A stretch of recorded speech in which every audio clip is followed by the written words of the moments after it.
deixe o like, compartilhe, se inscreva e até o próximo. Olá, pessoal, mais uma vez, boa tarde a todos.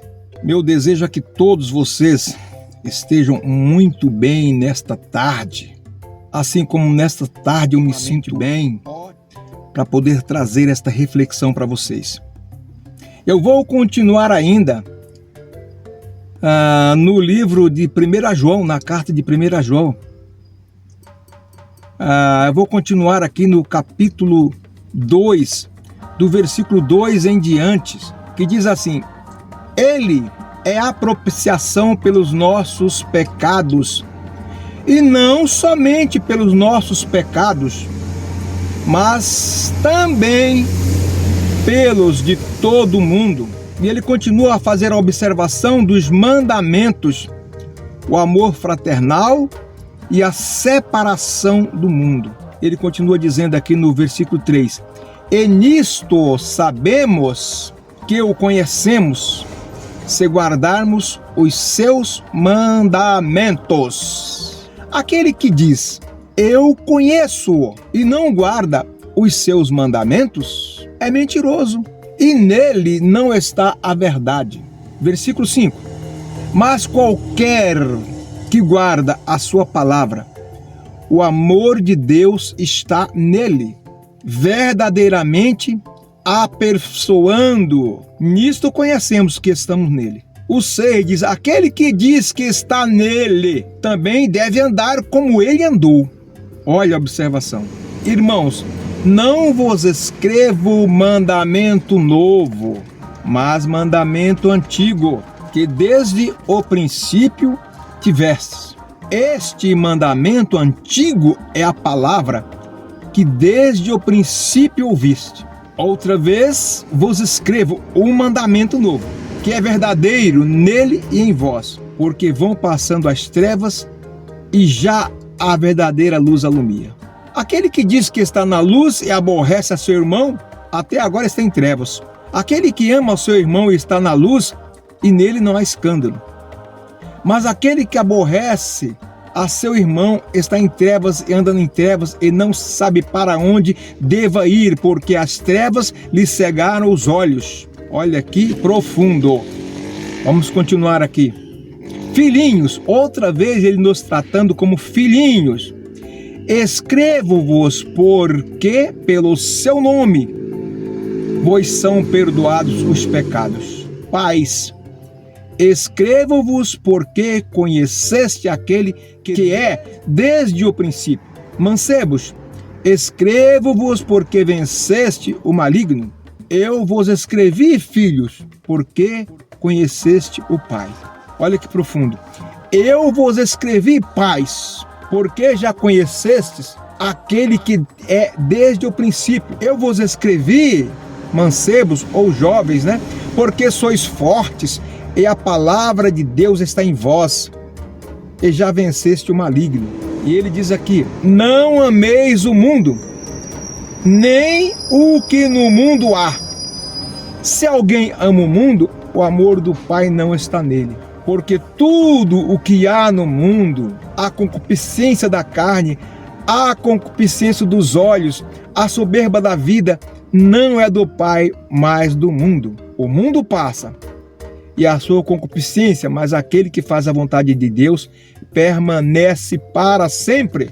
Permanece para sempre. Então veja bem, hoje pegamos mais pesado um pouquinho. Hoje o texto foi mais longo e eu quero frisar bem aqui do 9 em diante. Aquele que diz que está na luz e aborrece seu irmão, até agora está em trevas.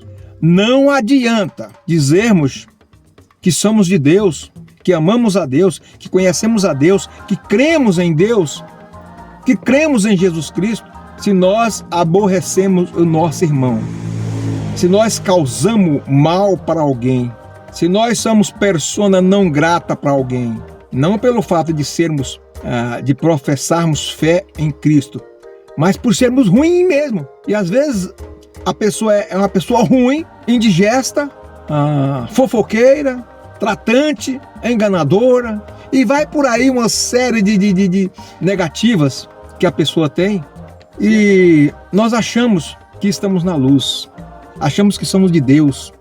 Eu não mato e não roubo, mas eu faço tudo as outras coisas que não são agradáveis a Deus. Eu aborreço ao meu irmão, eu levanto o falso testemunho contra o meu irmão.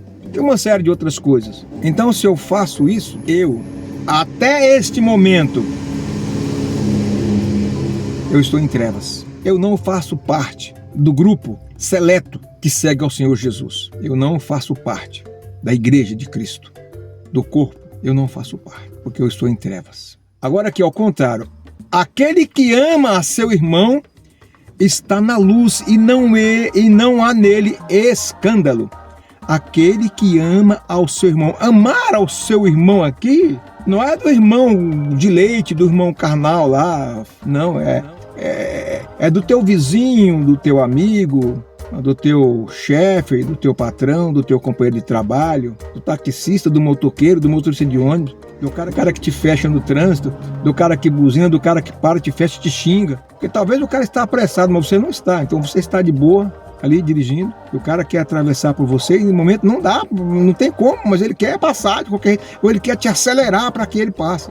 E aí ele começa a derramar sobre você uma série de impropérios, de palavrões agressivos, começa a te detonar com palavras. Você acha que esse camarada está na luz? Você acha que ele anda na luz? Ele não anda. Agora, se ele ama o seu irmão, mesmo quando seu irmão atrapalha ele no trânsito, mas ele releva e ama o irmão, então neste não há escândalo, até porque ele não provocou nenhum ato, nenhuma coisa escandalosa. O 11 diz assim: mas aquele que aborrece seu irmão está em trevas e anda em trevas e não sabe nem para onde deva ir.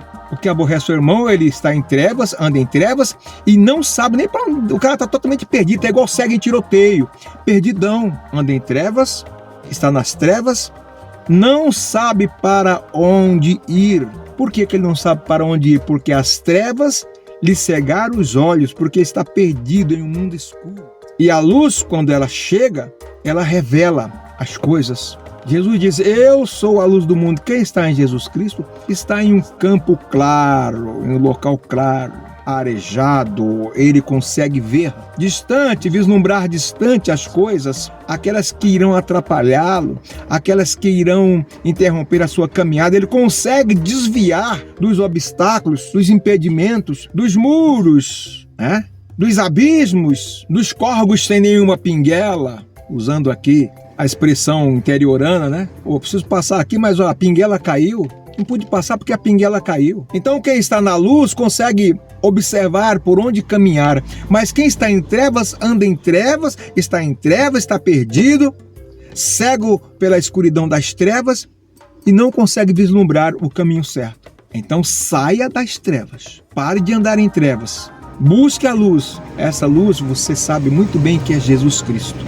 é Ele. No 12 ele diz: filhinhos, escrevo-vos, porque pelo seu nome vos são perdoados os pecados. Filhinho, escrevo-vos, porque pelo seu nome vos são perdoados os pecados.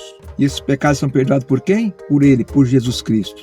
Agora ele fala com os pais: pais, escrevo-vos porque conheceste aquele que é desde o princípio. Pais, alguém que já conhece desde o princípio. Ele escreve aos pais dizendo que é porque os pais conheceram aquele que é desde o princípio. Quem é desde o princípio? Jesus Cristo. Ele estava no princípio. O Evangelho de João diz: no princípio era o Verbo, e o Verbo estava com Deus, e o Verbo era Deus. Ele estava com Deus, e todas as coisas foram feitas por Ele, e nada do que foi feito sem Ele se fez. Então, este que era desde o princípio é o Senhor Jesus Cristo. Ele está dizendo que os pais, talvez ele esteja se referindo aos pais da igreja, conheciam este evangelho, conheciam o Senhor Jesus Cristo. E ele diz aqui também para os jovens: mancebos, escrevo-vos, porque venceste o maligno. Qual jovem vence o maligno? Quando o jovem entrega a sua vida na mão de Jesus Cristo, ele vence o maligno. Quando o jovem está andando na luz, ele vence o maligno. Quando o jovem está direcionado pelo Espírito Santo de Deus, ele vence o maligno. Quando o jovem busca obedecer a palavra de Deus, ele está vencendo o maligno, ele está andando na luz. E ele diz assim: eu vos escrevi, filhos, porque conheceste o Pai. Ele está tratando agora como filhos, como ele começa no começo falando filhinhos. Então ele escreve como se escrevesse a filhos, porque ele conhece e sabe que os filhos conhecem o Pai. E ele está alertando a esses filhinhos para que andem na luz, para que não se desviem, para que não venham a fracassar. E ele continua ainda falando para os pais: eu vos escrevi, pais, porque já conhecestes aquele que é desde o princípio. Ele está falando de pessoas que já se renderam a Jesus Cristo, já conheceram Jesus Cristo desde o princípio. Eu vos escrevi também, agora ele fala para os jovens: eu vos escrevi porque sois fortes e a palavra de Deus está em vós. Ele está falando para pessoas que se renderam a Jesus Cristo e já venceste o maligno, já venceu ou já venceram o maligno. E aqui uma observação, ó: não ameis o mundo, nem o que no mundo há. Se alguém ama o mundo, o amor do Pai não está nele. Então ele está alertando para que os jovens não passem a amar o mundo. E ele diz que se alguém ama o mundo, se alguém sente prazer nas coisas do mundo, se alguém se entrega aos prazeres do mundo, o amor de Deus não está nesta pessoa. Nunca esteve nesta pessoa, se essa pessoa ama o mundo. E ele continua aqui, ó, para encerrar aqui, 16 e 17. Porque tudo o que há no mundo, ou seja, a concupiscência da carne, o desejo carnal, desejo desenfreado, terrível, difícil de ser contido, difícil de ser amarrado, a concupiscência dos olhos, ou seja, o que os olhos veem e o coração deseja, a soberba da vida, a pessoa que é soberbo, que se acha o bambambam, que se acha o cara soberbo.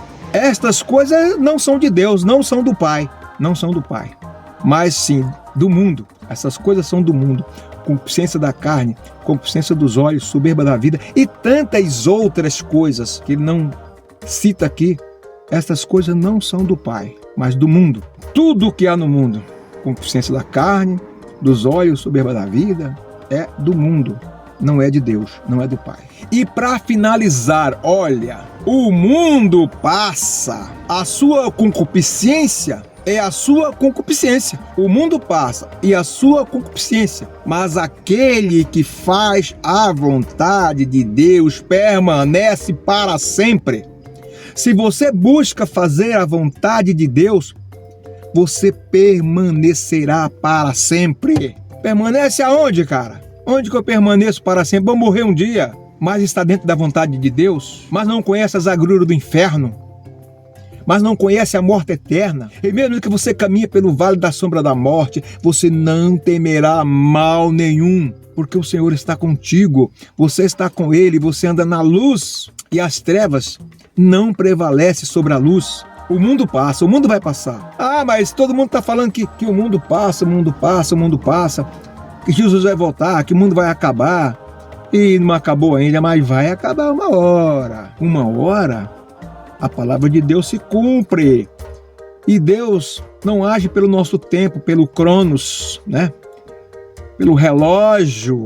Ele age pelo tempo dele, é no tempo dele, no tempo de Deus. O tempo de Deus é cronometrado de outro jeito, é medido de outro jeito, de outra maneira.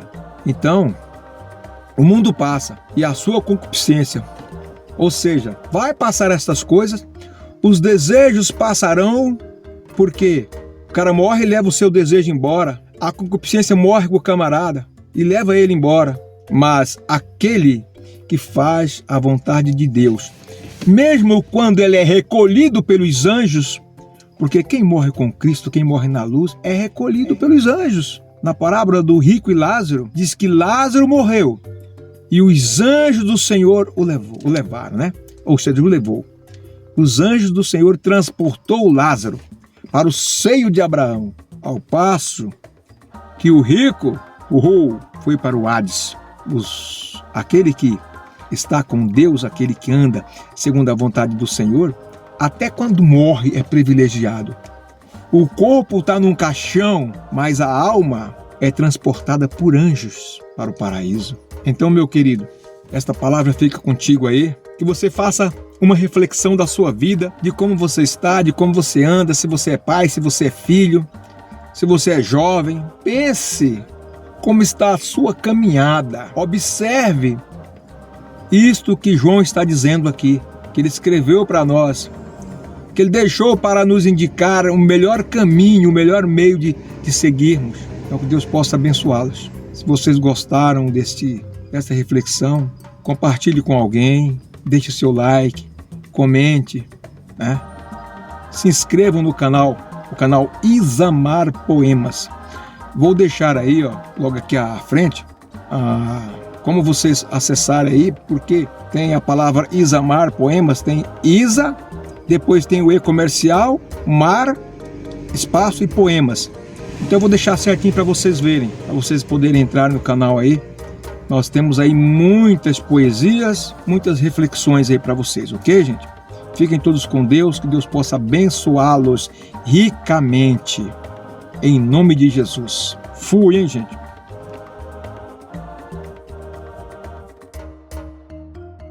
Deixe o like, compartilhe, se inscreva e até o próximo vídeo.